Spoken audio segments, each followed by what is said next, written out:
আসসালামু আলাইকুম। আওয়ামী লীগের ১৭ বছরের শাসন আপনার একদিনে তাসের ঘরের মতো ভেঙে গেল। তো এটার জন্য দায়ী কারা? আওয়ামী লীগ দলটাই তো দায়ী। মানে আপনি যদি অনেকে বলে যে শেখ হাসিনা এটার জন্য দায়ী না, হ্যাঁ, এরকম তো বলেন আপনারা। তো দায়ী কে? দায়ী কি আমলারা? না, আমলারাও দায়ী না। শেখ হাসিনা দায়ী না, আমলারা দায়ী না, তাহলে দায়ী কে? জনগণ দায়ী? আমার তাই মনে হয় যে আমরাই দায়ী। কেন জানেন? কারণ আমরা আমাদের নিজেদের রেকটিফিকেশন করতে পারি না, এটা তো একটা শর্ত আছেই।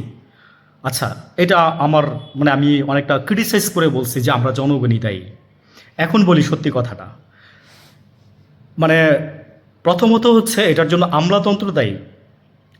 এই যে আপনার এনবিআরে চাকরি করছে এবং হচ্ছে অন্তর্বর্তীকালীন সরকারের জনপ্রশাসন মন্ত্রণালয়ে ছিলেন। ওনার নাম হচ্ছে আপনার বদিউল আলম, সরি বদিউর রহমান। উনি এখন রিটায়ার্ড করছে সম্ভবত, আমার ধারণা এলপিআরে আছে। তো উনি এখন অনেক কথা বলতেছে, অনেক কথা বলতেছে। তো আমি বলছিলাম যে আপনি যদি দোষ করেন, আপনি একটা বই লিখবেন, আপনি লিখে আপনি ওইখানে আপনাকে মানে আপনার অংশটুকু আপনি কেটে বাদ দিয়ে দিবেন।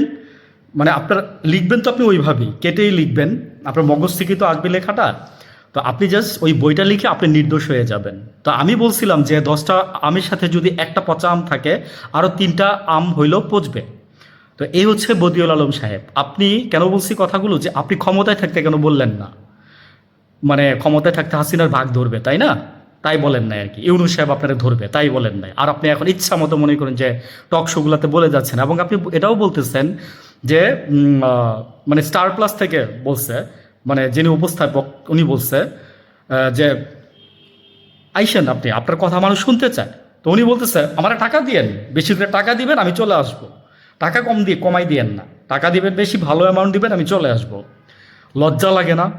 এত বড় একটা সরকারি চাকরি করে এসে আপনি এই যে একটা টক শোতে আসছেন, আপনি বলতেন যে আমি টাকা ছাড়া টক শো করবো বাংলাদেশের মানুষের জন্য। আপনারা টাকার জন্য এতই পাগল হয়ে গেছেন না? আবার আপনি আপনাকে নির্দোষ দাবি করে সব কথা বলতেছেন। মানে লাগলে শুনে নিয়েন, আমি স্টার প্লাস, আমি হিন্টস দিয়ে দিলাম। আমি নিউজ করি না, বাট আমি হিন্টস দিই আপনাদেরকে ধরাই দেওয়ার জন্য যে কে কোন মতলবে কাজ করে আর কে কোন মতলব দিয়ে কোন কাজটা হাসিল করে। এই বদিউল আলম সাহেব হচ্ছেন যে তারই মধ্যে একজন।